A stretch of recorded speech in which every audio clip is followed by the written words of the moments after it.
Welcome to this workshop on leading open conversations about identity in the workplace. I'm Anjum Khan, the Director of the Asian Business Chamber of Commerce. Today's webinar is all about how can we lead conversations about the intersectionality of social identities in the workplace and foster an approach on inclusivity which recognizes the multifaceted nature of each individual in your team or organization. This session is part of the Chamber's Growth Through People campaign. The campaign aims to help local firms boost productivity and grow through improved leadership and people management skills. This year involves 8 free events and webinars, along with thought leadership blogs and podcasts throughout March. This campaign will end on the 30th of March with a conference which will feature a mixture of inspirational keynotes, thought-provoking panel discussion and practical workshops from individuals including Ian Reid, who is the CEO of Birmingham 2022 Commonwealth Games. We have Carl George, the MD of the Governance Forum, and Dr. Justin Varney, who is the Director of Public Health at Birmingham City Council, and Yutunda Dania, partner at Travers and Hamlets and the Chair of the West Midlands Combined Authority Race Equality Task Force. I'd like to thank all our partners and sponsors for this event for their support through Growth Through People, which is Aston University, Birmingham City Council, Southend City College Birmingham, and West Midlands Combined Authority. I'd also like to thank our speaker, who you will hear from very shortly, Cleo Morris, who's the founder and head of diverse business and enterprise at Mission Diverse, for giving up her time and sharing her expertise with us today. I'll mention it now and then also mention it at the end of this session, but can I please ask you to complete our post-event survey, which will be hugely appreciated. This isn't only about feedback. It will contribute to our research into management in the region and our policy work with local and national stakeholders on this agenda. It will also inform what the Growth Through People campaign looks like going forward. Do join us on social media using the hashtag GTP22. I do hope you enjoy the session and take away some ideas to implement in your own business. I will now hand over to Cleo for this workshop, after which we will have a Q&A session. So please do put any questions you have for Cleo in the Q&A function throughout the session. Over to you, Cleo. Thank you, Anjum. Thank you. Can everybody see my screen okay? Brilliant. Wonderful. Morning, everybody. Thanks for joining me in today's session. So we're going to be looking at how to have conversations about identity in the workplace today. So just a bit about myself and the team. We're a small team at Mission Diverse, so a small team of 3. There's myself, and I'm head of diverse business and enterprise, along with Sam and Victoria, who work with myself on things such as community engagement and also D&I training. So just a bit about myself as an individual. So my name's Cleo, and I'm actually first generation British, born to Caribbean parents who hail from Jamaica. My background is in business and marketing. I launched my first business at 21, and I'm also a massive sports fan, so anything that's related to competition, you can kind of put my name on it. And because we're talking about identity today, if you do have any questions, thoughts or additions, feel free to refer to myself as a Black female. That's how I identify. And if you wish to identify with me, feel free to do so as that.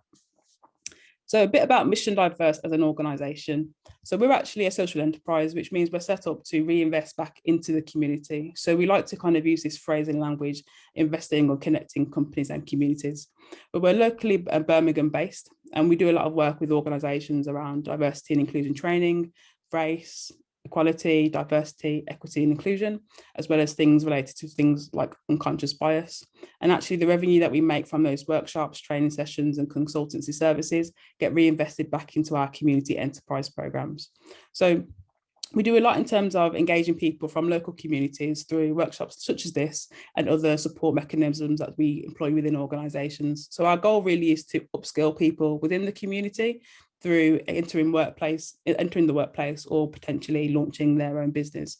And a great example is the slide I show you now, which is what we've done in the last 12 months. We've supported over 60 people, particularly those from marginalised and underrepresented communities, to start their own business and enter into the world of entrepreneurship through our Reach Enterprise programme, completely free of charge. And workshops like this and sessions like this really do go towards supporting that community activity. So hopefully today, if you leave with anything, you can say that actually being here has really kind of helped people in another position to you. So when we look at conversations around identity, we oftentimes kind of forget the purpose of it. And this really is integral to being able to move forward in the personal development that we all have as individuals, both professionally and personally. Also, it helps in terms of performance within an organisation. I'm sure many people want to look for better solutions, particularly within the workplace, of how we interact and engage with more people and people who are different to us. And actually, it's quite important to recognise differences amongst people as opposed to viewing everybody the same. And we need to remember that also it helps us attract a wider talent pool. And if we can understand the growth in terms of our talent pool and selection, we yield better results. So when we look at workplace identity, oftentimes we're not really too sure what that means or how that can appear. And workplace identity really refers to how a person perceives themselves within a particular job role, but also it relates to who people view that individual as. And because of that, it can also be quite heavily impacted by things such as workplace seniority, how colleagues view each other, and actually how we operate within the team. And because of that, our identity can very much change. And we kind of often have a way of bringing ourselves to work, which isn't always our authentic self. And as a result of that, it can really change the way in which we engage and interact with others. So workplace identity, when we're really looking at it at its core, it's effectively a person bringing themselves to work, but not their complete self. And what we want to do with inclusive discussions and conversations around identity is enable people to do that. And the results of that not happening is people tend to miss out on really multi-layered facets of their self, and also engaging with people from different diverse backgrounds. What we have to remember is people come from different walks of life and have different levels of understanding about different cultures, backgrounds, ethnicities, that kind of thing. And as a result of that, what tends to happen is we tend to miss out on key factors that make up an individual. And what we need to do is we need to start looking at different layers amongst different people and how that is impactful, particularly within the workplace. So we talk about intersectionality, which is a long word, but actually in its kind of purest form, it's acknowledging the ways that we have personal characteristics that differ, but can also have multi-layer types and facets of discrimination attached to them. So as you can see on the image here, there are many different identities that we as individuals have, and we all have our own personal identity. And actually, a lot of the time we forget that these things do cross over and overlap. And this is what really intersectionality is. It's something that we call meeting at the intersect. And it's a theory coined by Kimberly Crenshaw, who understood that different types of characteristics hold different types of forms of discrimination.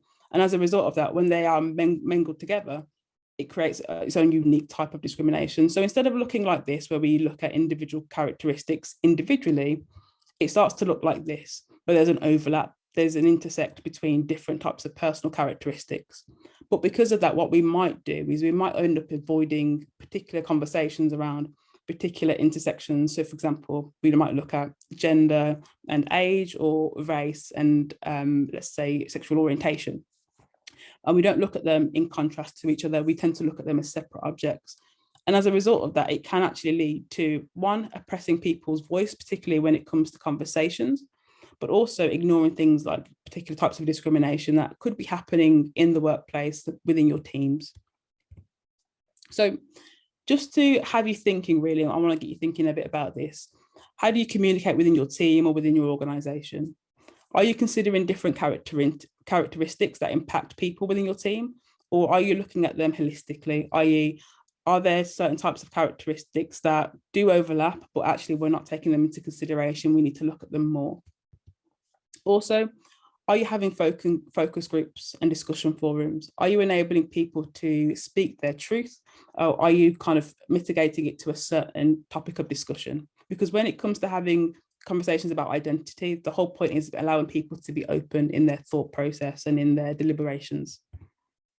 And also, are we avoiding any particular topics of discussion? Oftentimes, the things that are most important to people are the ones that tend to be the most sensitive. And particularly within organizations, we tend to avoid that conversation. And as a result of that, what we tend to do is we miss out on really positive places where we can look for key change. And instead of making positive steps forward, we tend to avoid situations. And these are three questions that I often ask people before they do anything when it comes to engaging people, because you need to really know what is going on within your organization before you can take that action. So when we look at workplace identity, there's a thing called code switching, which some may be familiar with and some are not. And code switching is effectively a technique that's mainly employed by people from marginalized communities as a way to mitigate types of discrimination by changing their behavior or their innate characteristics. And I use the image of a chameleon, and it's that idea of being able to kind of shape shift, change your persona, your actions and your behavior. But as a result of that, what it does is it means people need to assimilate to the majority group within the room. And that doesn't necessarily mean within the society. It's more about who are in the space at that given moment in time. So for example, if you're in a room full of senior leaders, you might find that actually you change the way you interact and engage, you speak, your tone, or your mannerisms, in contrast to your kind of work level colleagues. But this type of code switching means that people are not able to be their authentic self, and they use it as a way of social camouflage. And it creates this mentality that you need to live to fight another day. And actually within a workplace setting, when it comes to encouraging conversations around identity, it actually mitigates their ability to do that because people don't feel like they can express their self fully. And also it means that people are considered less favorably because of those stereotypes that they might be associated with.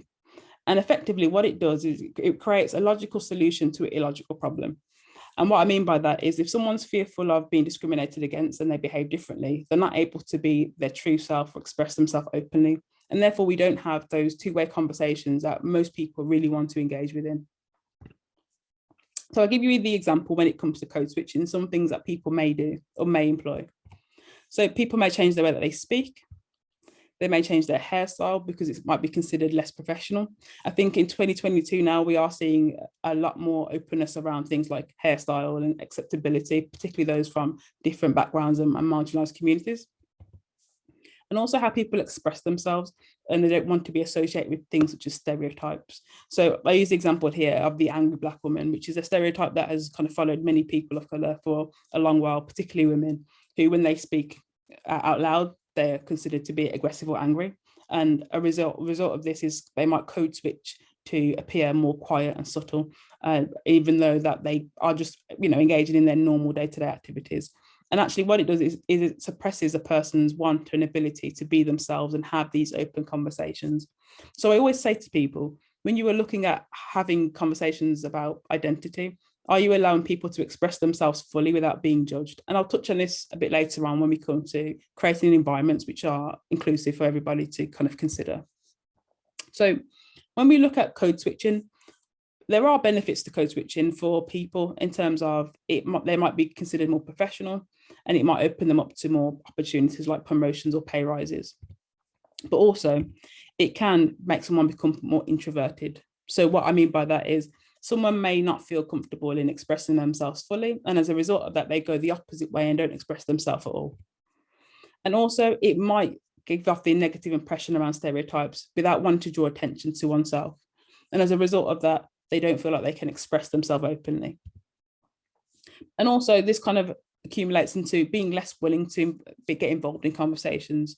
So with the initial intent of wanting to encourage greater conversation around identity, what we actually do is we move people away from that open discussion because they don't feel like they can have that level of interaction without being judged.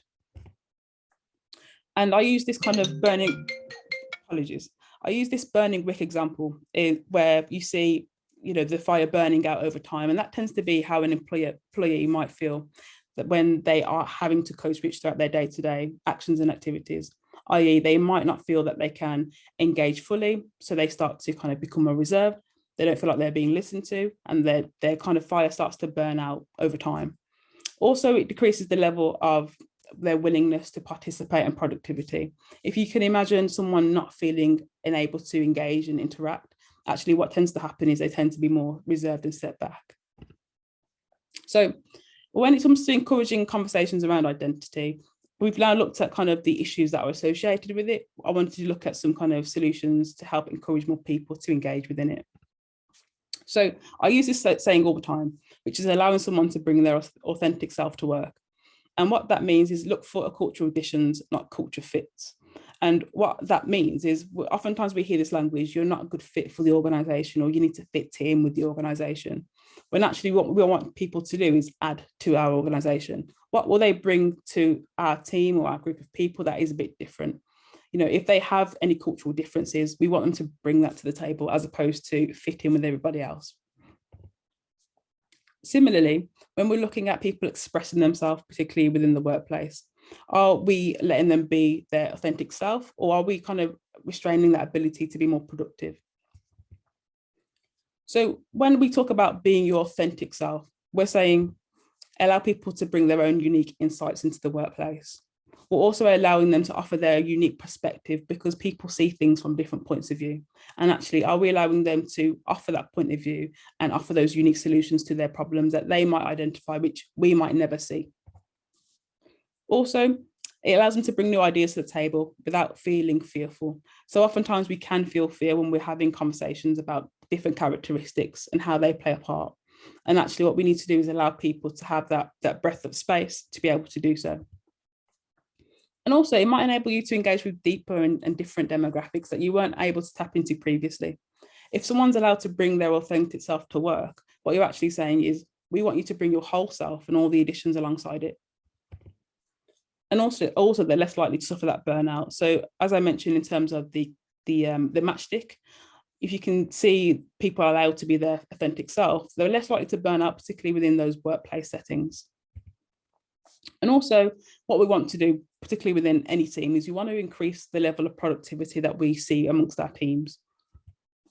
So what you can do as a leader or within your team is look for cultural additions and not culture fits. Also, remove yourself from this idea of respectability politics, which is basically making someone assimilate to the dominant culture in that room, whether it be more boisterous or be quieter, depending on the setting that you're in. And allow somebody to be their authentic self. And the key part here is all day, every day, i.e. what we don't want people to do is bring their authentic self to work when they're working in a small team meeting. But then actually when we go into a important kind of leadership meeting or board meeting, we say, could you turn that down today? We want people to be their full self all the time, all day, every day. And also don't expect people to behave in the same way as you. What we can often do, particularly within workplace settings, is we can want people to do more things that we do because we like the way we operate.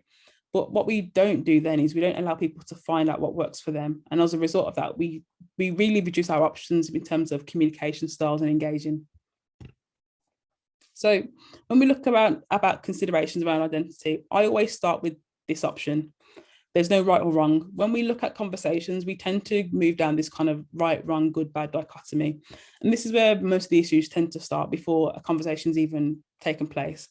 We tend to look at disagreeing with people or agreeing with other points of view before we have a conversation about what is considered to be useful, practical, or engaging.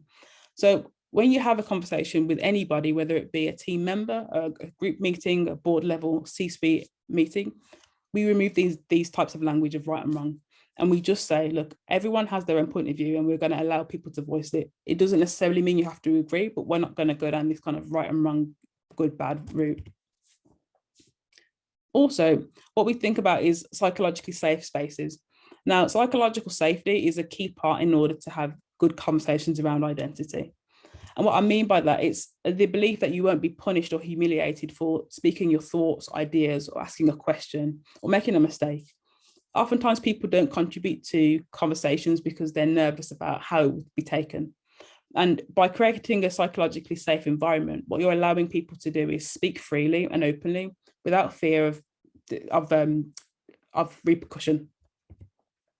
And as a result of that, they're more willing to admit mistakes, and also they're more willing to be able to express their creativity in ways that we might not otherwise see. And I'll give you some examples on how to create psychologically safe environments in a moment. But what we also need to remember is by creating a psychologically safe environment, what we're not doing is we're not ignoring anybody's opinions and views, and we're not making them feel as if they've said something stupid or out of order. And I also use the 5 whys technique, which is actually something that an author, Simon Sinek, uses. But this, I think, really does apply quite well to when we're looking at conversations around identity. And the 5 whys oftentimes is the who, what, where, when, why. And what oftentimes gets forgotten about is who is going to take part in these conversations and what's the conversation going to be about. Is there any particular themes that we're looking at, or is it just quite generic? There needs to be some kind of objective. Oftentimes the where is often forgotten, and it's probably one of the most pivotal and crucial. And the where is really important because we need to be operating on neutral ground for anybody who's taking part in these discussions. For example, if we want to have a conversation about identity in the workplace and we're having it in the director's office, the likelihood of people feeling comfortable enough to speak openly about that is going to be slim because they're in an environment which isn't native to them. So are we taking these conversations outside of the workplace, or are we having them within the workplace? And if we are having them in the workplace, are they in neutral ground? Also, the why is quite important. Why are we doing this? We hear this saying quite often about tick boxes and exercises. And actually, if it's a case of we need to do more about diversity, that's great, but why are we doing that? If you can't answer that question, why, from the get-go, there's oftentimes probably a problem in understanding what the actual issues are. And when timing is always quite important for these kind of conversations. When is it going to happen? But also, when is it going to be implemented? Once we've had these conversations, when are we going to implement this change, or is it possible to be implemented? We have to consider the time which it takes to get something done. Otherwise, people tend to think it's quite tokenistic, even with the best intent behind it.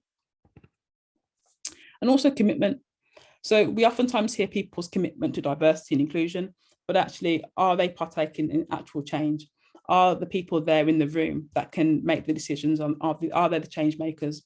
Because if they're not the change makers, oftentimes this does become a tokenistic gesture when we have discussions and then nothing seems to come from it. When it comes to being able to implement real active change, it really does lay down with terms of people who are committed to the cause, and actually people are prepared to implement that change. And also, which is again something that's oftentimes forgotten about, utilising internal and external allies.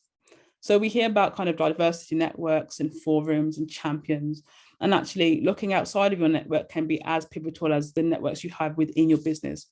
So for example, organisations sometimes, and most of the time actually, have commitments to diversity and inclusion, but they don't often speak to each other, particularly those that are in the same industry, which actually does a disservice to them and other organisations in the wider field, because they can share ideas and have discussion forums and roundtables that are quite productive and that can help bounce ideas between different organisations. So although you need to look internally for allies and champions within an organisation, as a wider organisation, you want to look externally for other organisations that are looking to try and achieve the same thing as you in a similar sector to you. And also ensure that people are on board with these kind of discussion forums. Oftentimes when we have these conversations around identity, it can just be a throwaway remark, and actually it doesn't really help the conversation move forward. So we need to really consider that when we're looking at these internal and external factors. And share resources and tips.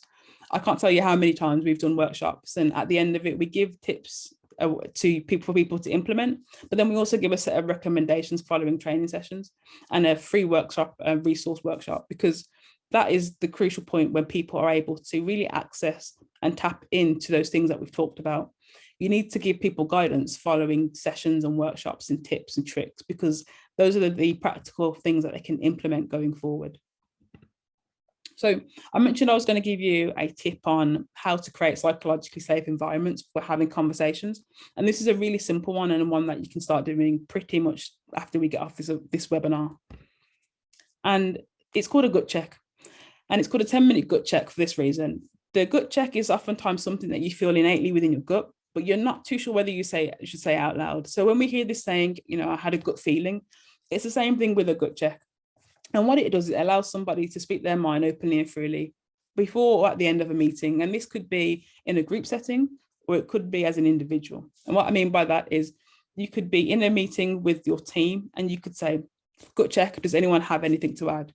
Now, the word gut check should be used as the trigger for people to understand that they can say what they want, when they want, and it can be completely honest and completely free. And this takes some time to get to grips with, because as you can imagine, if people are allowing themselves to speak freely and openly because you've given them that forum and you've given them that psychologically safe space to do so, what tends to happen, you might hear things you don't want to hear.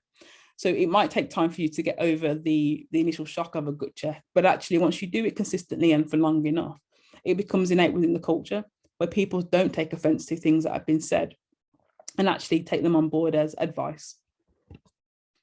And there's always a right way to do a gut check. So as you can imagine, with people speaking openly for the first time of doing this, it can sometimes go wrong. So I like to give kind of a few pointers on how to do it correctly. So a gut check is really needing, you really need to identify what's happened. So for example, there might have been an incident that's happened at work, or a thought process that I didn't really like, or a strategy that we've gone down the route of and I don't particularly like it. I need to be able to identify what the problem is. So for example, I might say, I do not like how Anjan has decided to set up her office for today. And I might explain why that is. I have no issue with how Anjan set up her office today, bearing in mind, but it allows me to express my thoughts openly. But what we need to do is we need to use I statements. And as you can imagine, you need to use I statements because you don't want to be pointing the finger at somebody else, i.e., I don't want to be saying, I don't think you should behave in this way, particularly in the workplace. You need to address it as, I don't believe that when we engage with other teams in the workplace, it's a productive way to do so because I think it makes me feel uncomfortable. And by addressing it as your problem and your issue, you then avoid pointing fingers, and we also avoid you statements. And that's where we can really run into problems when we start addressing people and their problems and their faults. So if we stick to I statements when we look at doing a gut check, it takes ownership and accountability of how you feel, and it also doesn't point fingers at anybody else. Also, what we have to remember is that gut checks can be really uncomfortable to start with, especially if it's new to you. So when you go back to your team, or if you're in a meeting with somebody, and again, one-to-one works as well, you have to remember that this is going to be very uncomfortable to start with, but over time, it will get more and more easy. It's just a case of getting used to hearing somebody's open and honest thoughts. But what you tend to find is after a few times of doing this, it's something that you can take on board as a note to take forward, as opposed to a personal attack, because that's what we are trying to avoid. So when we talk about identity, particularly in the workplace, there's some things you really want to start to consider. So we have the 5 whys that we've talked about already, but we need to ask ourselves, what do you hope to learn? What are you trying to get from this conversation? What are you trying to understand? And actually, are you picking up anything that's maybe something we need to take further into the future? Who's going to be involved and why? Are we getting people involved from different groups for any particular reason? Or are we saying one person from one particular group needs to be involved? Because actually what tends to happen, and I use the saying quite often, is no one person is a monolith, i.e., no person represents an entire group of people. So if you had, for example, one person from an Asian background, one person with a disability, they cannot possibly represent an entire group of people. So you need a diverse mix within those people who identify differently. Who's going to facilitate those discussions? Is it going to be done internally, or are you going to seek an external facilitator or trainer? Because internally facilitated discussions, and again, this is going to be a controversial one, it comes down to cost effectively. If you're really committed to the cause, when we hear people talk about we can't afford X, Y, and Z, are you committed to the idea of diversity and inclusion, or are you committed to the budget of it? Because actually, if we're trying to move the agenda forward, we need to put as much time and energy into the cost it takes to make people feel comfortable in the workplace in the same way that we do into marketing and advertising. Because internal facilitation will be cheaper because somebody within their role will be doing it. But how does that put stress on their role and their position? Alternatively, external facilitation also works, but then the costs are associated with it. But you get a level of comfortability that people know that actually there's not going to be anyone biased in this kind of conversation, because the person who's facilitating it doesn't know who I am, doesn't know my role, doesn't know my history within the organization. So actually, do you need to look at external or internal facilitation? And that's something you need to work out internally for yourself and within your teams. And also, what do you hope to learn from this conversation, and how are you going to implement it? Oftentimes, and I mentioned earlier, we talk about development and growth, but we don't really have a clear process on implementation. Implementation is probably the key strategy in terms of moving the agenda forward and moving identity discussions and conversations forward. And also it makes people in the organization feel that they're being listened to. Oftentimes we can tend to feel that we've been heard, but we haven't been listened to, i.e. we've spoken, but nothing's really been taken on board, no action has been taken and move forward. And who in the leadership are going to be moving this discussion forward? Who's prepared to lead on it? If we're not prepared to lead and move things forward for everybody, actually, are we doing a disservice to everyone? And who's going to implement the change necessary? Are people on board at all different levels?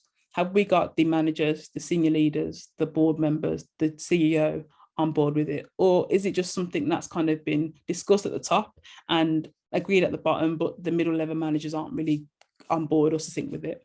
And these are really the key pivotal 6 pointers that you really need to consider when you're looking at conversations around identity. So with that being said, I'm going to open up the floor for any other questions. So if you do have any questions, feel free to, I think it's going to go in the chat, but Anjum can let me know and we can go from there. Wow. That's been absolutely amazing, Cleo. We've had a couple of questions come through, but if I can ask all the attendees on this webinar, if you have any further questions, please type away and I am going to ask Cleo. But Cleo, I'm going to start off with one of my questions, and it's been a great insight in what you've covered. But because he or she, they are very different, and they've tried to bring their actual self into the organization, realize that that wasn't going to really be accepted, so have had to take a step back. We know a lot has changed during this pandemic, and we know that EDI is huge back on the map again, and employers are really actually listening now and trying to implement within their organization. But now, as an employee, how do I now come forward and express myself when I've already been judged? How should I, as an employee, go about it now? What would your advice be on that? Yeah, so that's a good point. And I think this comes back to having those discussion forums where people can openly express themselves. So people tend to find that there is that level of prejudgment if you've been within an organization for a period of time. And actually it's allowing those safe space conversations to take place before I actually kind of take that next step and getting those other thoughts and opinions. So particularly, like, we do a lot of work with organizations in setting up those safe space discussion forums where people can openly express themselves. And I mentioned earlier about having champions, and actually it's creating that environment where I know I'm already being prejudged, but actually, is there a space that I can kind of express myself within a work setting that doesn't prohibit me and doesn't set me back from doing so? And sometimes people tend to find that just being able to voice those concerns and opinions within an environment that's safe actually is as good as kind of taking that added step to kind of, you know, potentially going in that process of HR and all those other things. So I oftentimes think having those safe space environments and creating those working groups and forums that are led by teams are as impactful, if not more impactful, than kind of going down that traditional route. Well, before you do that anyway. Thank you. Okay, so we have a question here. They're asking, from your experience as an entrepreneur, does they think a lack of understanding around identity play a role in the stats around funding for different groups? For example, they've said 83% of deals that UK venture capitalists made last year had no women at all on the founding teams and entrepreneurship opportunities. And if so, how do we open these conversations up beyond our own organizations? Yeah, sure. Could you just from the first bit by me again? The line just slightly. Yeah. So it says, from your experience as an entrepreneur, do you think a lack of understanding around identity play a role in the stats around business funding for different groups? Oh, okay, brilliant. Yeah, I think it does. You know, I work with an organisation and I sit on the board of a charity that are really looking at how we diversify how people access funding. And in terms of startup entrepreneurship, I think that's a space that oftentimes is forgotten about, particularly when it comes to identity and diversity. For example, our enterprise program, the Reach program, we probably have about 70% women, and probably about 80% of those people are from Black backgrounds, with 20% from mixed other backgrounds. And actually, I think that shows, particularly amongst the pandemic, that there is a far more and greater need for entrepreneurship, and it's been able to give people that option. So actually, are we looking at where people are setting up these pockets of organizations? I could tell you, you know, a handful of different places, particularly within the Midlands, where actually I know there's pockets of entrepreneurship that are really popping up. but are places like banks getting involved, and are they building relationships with those people? We work with a few different banks through our enterprise program who really do work closely with some of these entrepreneurs and help them in terms of presentation and understanding finance.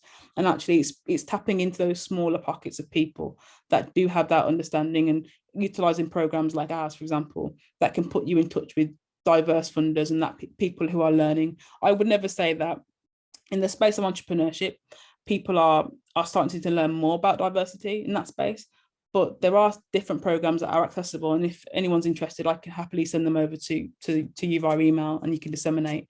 That might be useful in terms of access to funding, because we do a lot of that work. So I'm happy to make any connections there too. Brilliant, thank you for that.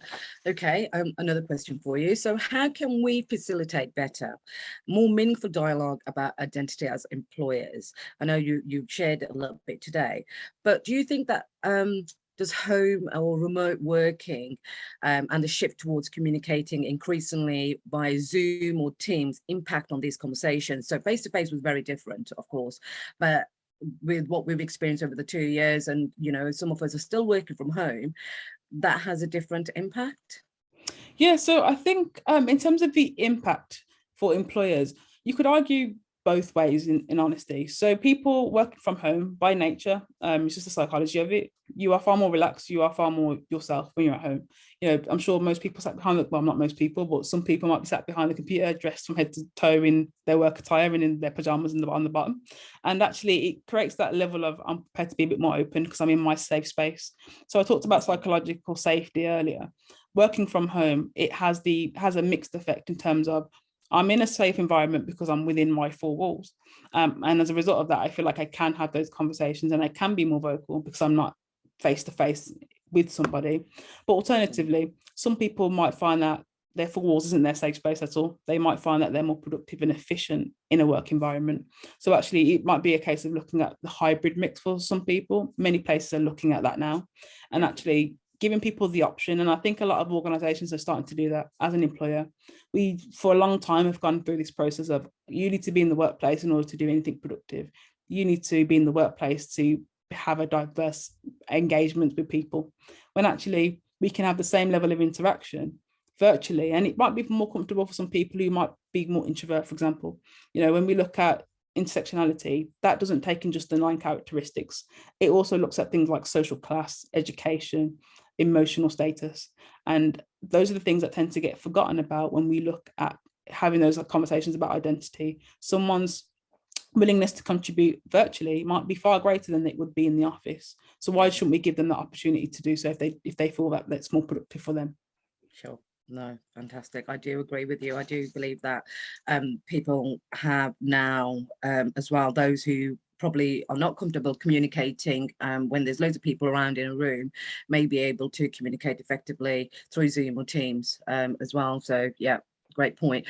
We've had another question come through from Katie, and she says, I find the charity sector is quite a white and female dominated sector. As much as we as a charity have made a huge effort to change our internal culture and creating the safe space for employees to be part of and express their viewpoints, I feel as though we still are struggling to attract diversity. Do you have any advice, places we could advertise, or ways we could attract a more diverse pool of people to even apply for our roles? Yeah, sure. And we work a lot with charities, and like I say, I sit on the board of one. And what it tends to come down to when it comes to attracting a more diverse set of people is going out into those communities. I'm not too sure where they are based, but many people kind of understand the geographics of their local area. And although we can put job adverts out on the traditional kind of job boards, online job boards, are the people that you're trying to really attract going to be looking on those job boards, or are they going to potentially be walking down their local post office to, pick up some milk, for example? Yeah. Is there a job advert in that window that they could see and actually apply for? Are we making it accessible to them? Because accessibility is the biggest key for most people when it comes to accessing roles. And actually, are we encouraging people from those diverse communities to apply? So, for example, you could put on an application. We welcome applications from people from LGBTQ communities, or from Black and minority ethnic communities, or people with a disability who consider themselves disabled. There's nothing wrong with that at all. That is what we talk about positive action. It's not positive discrimination, because that's illegal, but it's positive action. We're encouraging people from these different backgrounds who might otherwise look at a job advert and go, it's not for me anyway, because look at the organisation. When we go on a website, are we considering who's presented? We oftentimes say you can't be what you can't see. So is that reflective in your literature? And what I don't mean by that is, have you taken a stock image off of a website? Or actually, are you showing your team on there? And are you saying, look, we've got a long way to go? Because honesty oftentimes makes a massive difference in terms of a person's willingness to get on board with an organisation.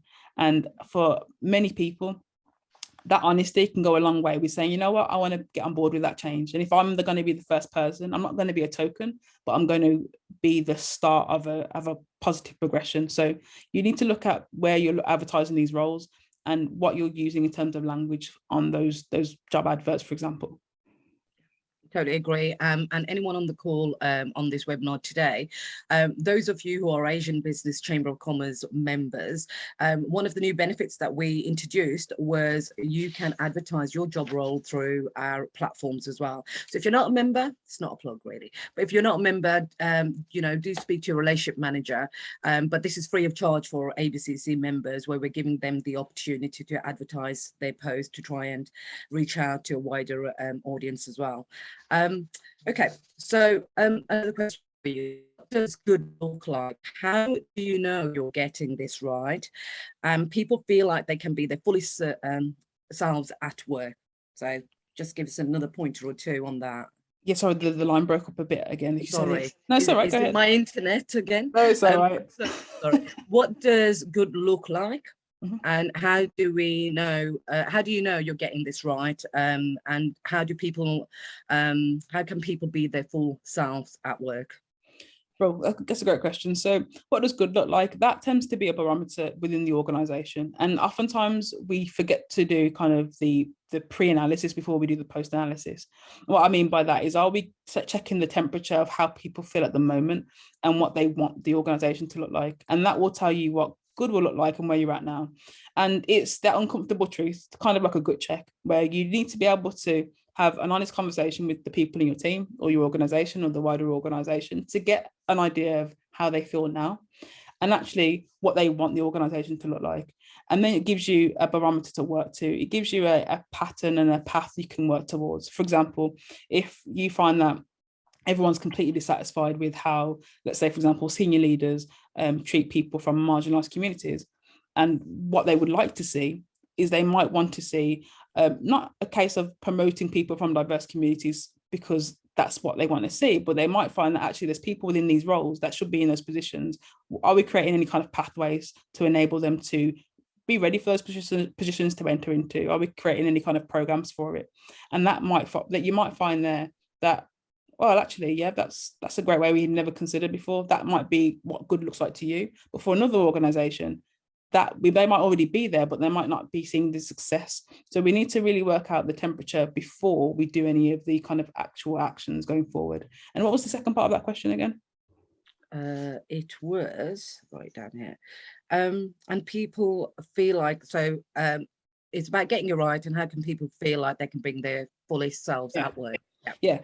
Well, allowing someone to be the authentic self at work is, I think, one, we have a lot of policies, particularly in the kind of corporate space, with what people can and can't do. Have we addressed them and have we looked at them? So we do a lot of work around policy development around EDI for organisations, and we look at why things are there, and actually, are they there to preempt people from being their self, or are they there to enable people to do that? And oftentimes what you find is they're in there because for the last 25 years, people have kind of gone through this generic pattern of, yep, you must wear, for example, women must wear heels to work in some places, for example. And actually, does that contribute to their ability to do their role? Absolutely not. I oftentimes say to people when I do workshops, I do them in my Mission Diverse hoodie, because I feel most comfortable sitting in a hoodie or a t-shirt like this, as opposed to kind of wearing a suit, jacket and a t-shirt. And actually having those conversations with people and then saying, like, you know, if you could come to work how you wanted to, what would that look like to you? And they might say, well, I would come with a headdress on, I'd come with my home attire in terms of my cultural attire, you know, if and actually you might find, oh, okay. How would you feel when I said, yeah, go ahead, do that?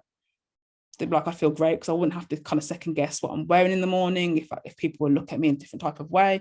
And it's those kind of psychological processes that people have to go through that have to consider those things on a day-to-day basis. So ask the question. We oftentimes get scared about asking the obvious.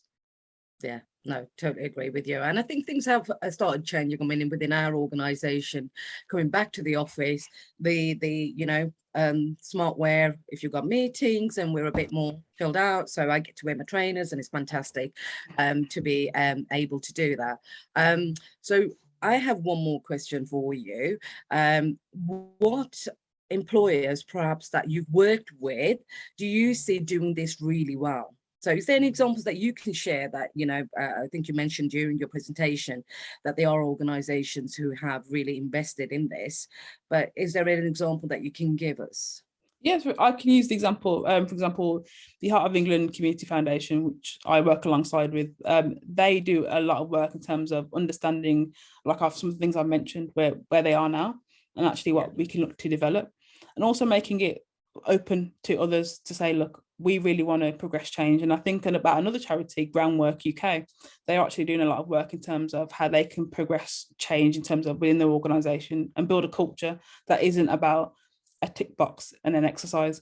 And what we find particularly within that charitable space is there's a lot of openness and willingness to diversify change.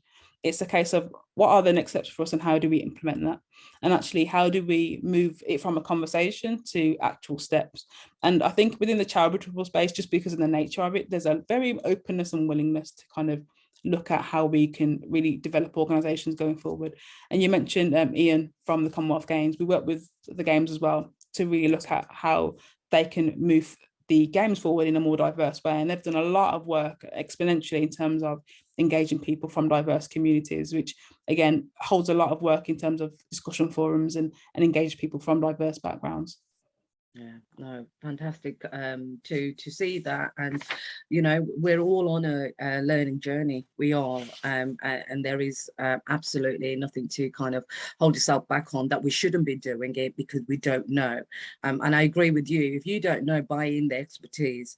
This is so important as much as marketing and advertising and everything else is. If you want to make change, you've got to be investing into it. Otherwise, change will never happen. It'll always be I call it a working talking workshop sort of thing where you're not actually implementing anything, so you'll just be going round and round in circles on that. I have somebody who's asked you that you have mentioned social class a few times. Can you please discuss your thoughts on this area as it cuts across all parts of the population?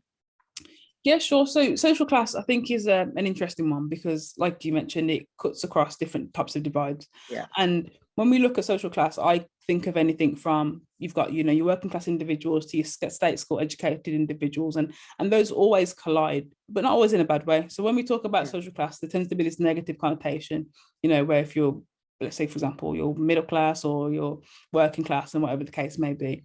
And oftentimes the conflict tends to come when we don't have these conversations about what's your experience, and actually what's your lived experience, because we might find that although you have lived a different type of life to the next person, there's a lot of similarities there as opposed to differences.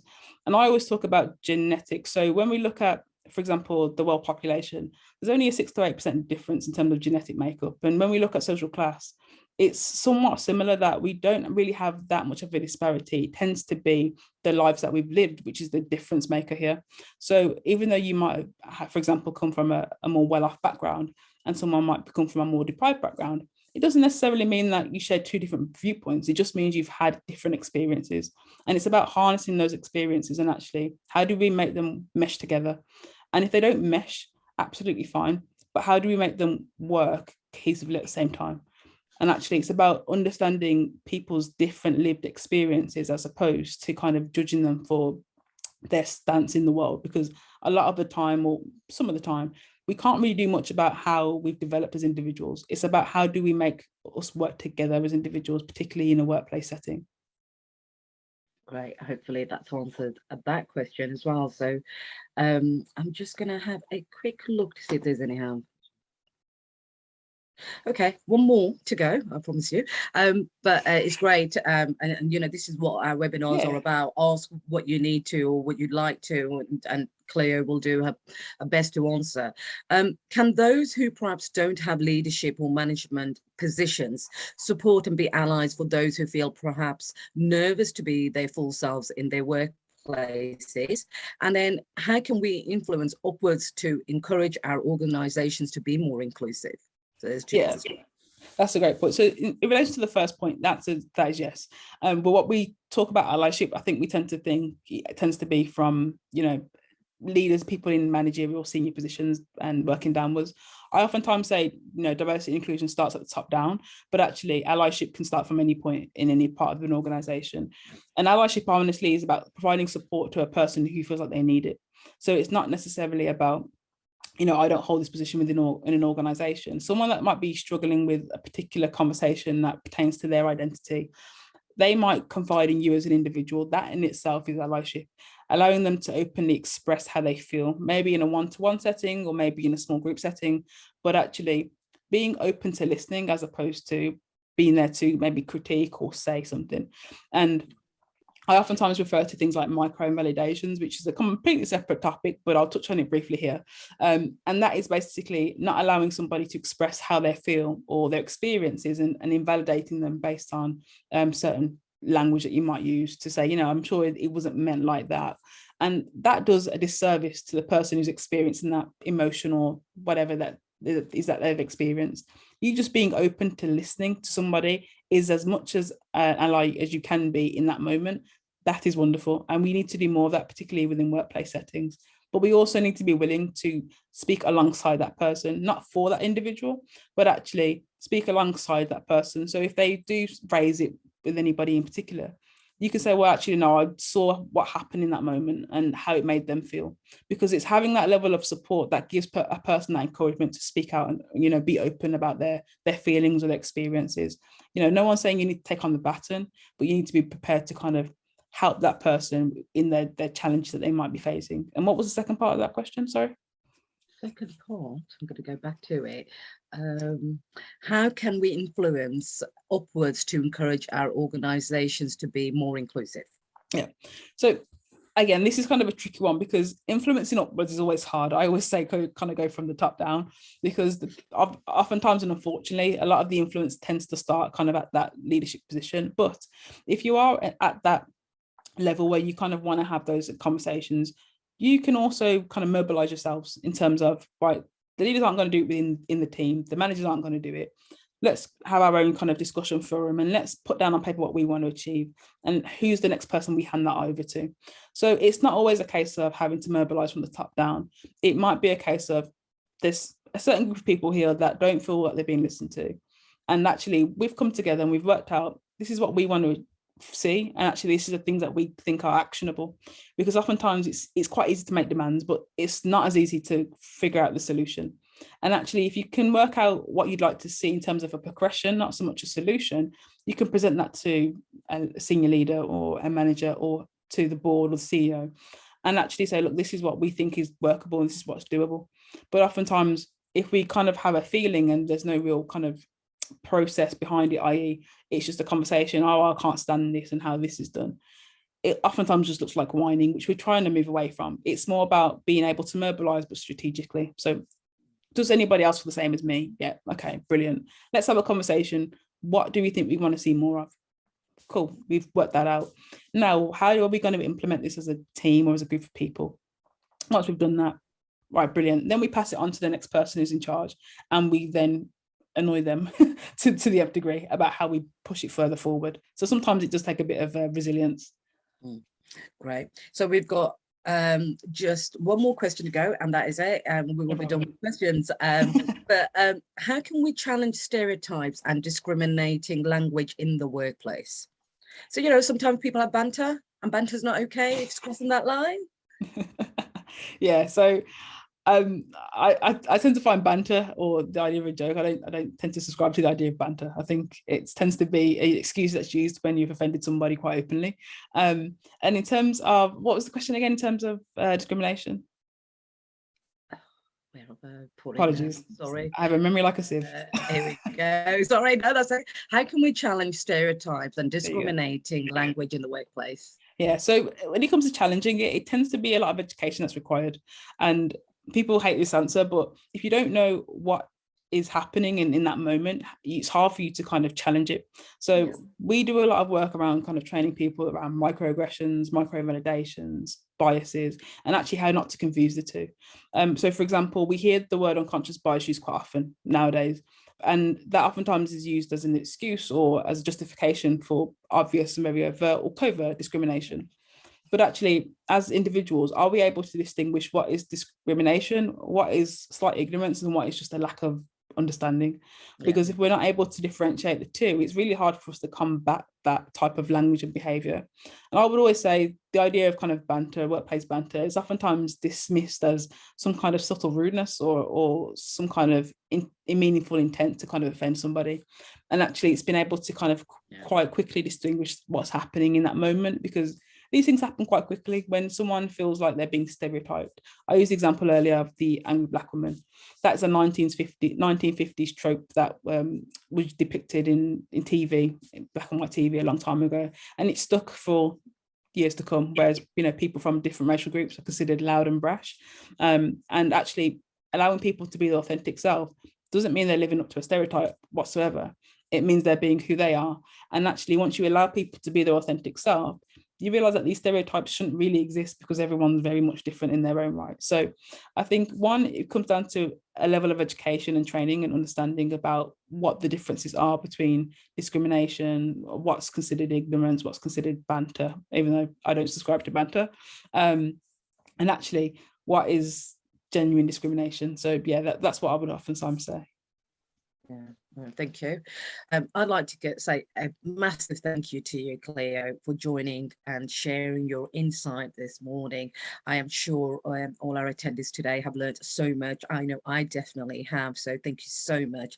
And I'd like to thank everyone attending to today's Growth Through People webinar on leading open conversations about identity in the workplace. So thanks to all of you.